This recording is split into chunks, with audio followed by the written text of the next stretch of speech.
Well, right now, there is still no sign of the teen who has been missing since September 20th here in Columbus. And police, they're now fearing the worst. Thanks for joining us tonight. I'm Andrew Kinsey. And I'm Yolanda Harris. Two of the suspects in the teen's disappearance were in court today, a mother and her son. 10 TV's Lacey Crisp joins us live from downtown with more. Lacey?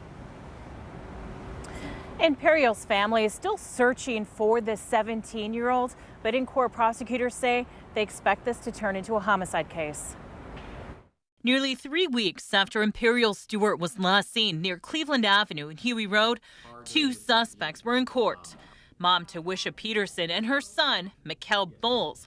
Altogether, 5 people are facing charges in the case. He was allegedly present during the robbery that is potentially turned into the suspected homicide.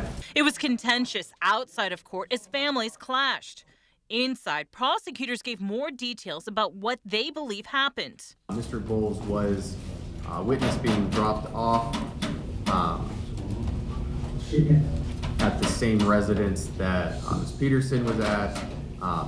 Mr. Bowles denies being in the car during this incident.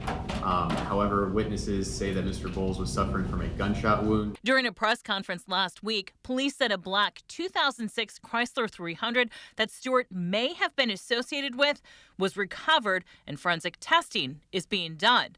That's where prosecutors say Peterson played a role. She came back with her son, the suspect of the possible homicide, Mr. Michael Bowles.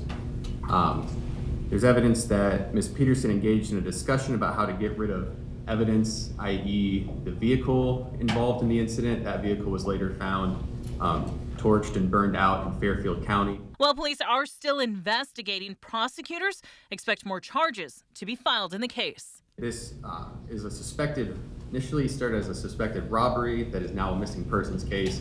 That missing person is a juvenile, and at this point, we suspect it's also a homicide. And both are being held on a $500,000 bond. They're both scheduled to be back in court next week.